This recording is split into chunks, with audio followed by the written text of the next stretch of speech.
what happens after locking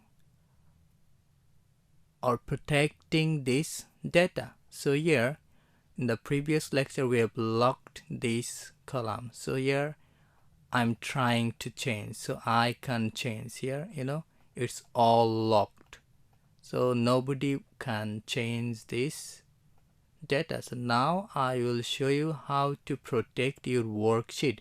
So you want your worksheet to be protected and to be protected by password or some other options set by you. So here from review menu you go to the protect sheet and you put a password here.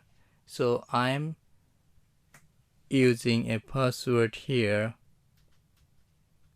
So I will verify the password again, and always try to remember your password. Do not forget your password.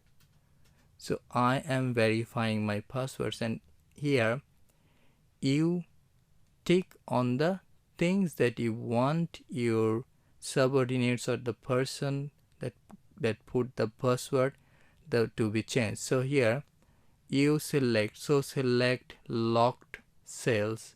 If you tick mark, then they will be able to select the locked cells. So if you uncheck this option, then they will not be able to click on that, select the locked cells. So here I have checked the select unlocked cells. So here after selecting this one, your subordinates or the persons, then they will be able to select the unlocked cells.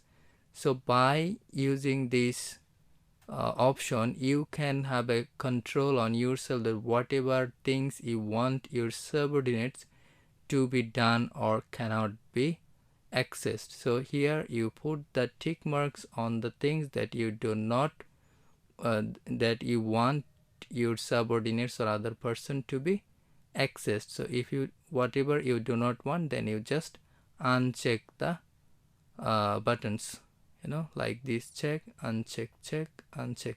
Then your worksheet will be protected. After that you just click OK.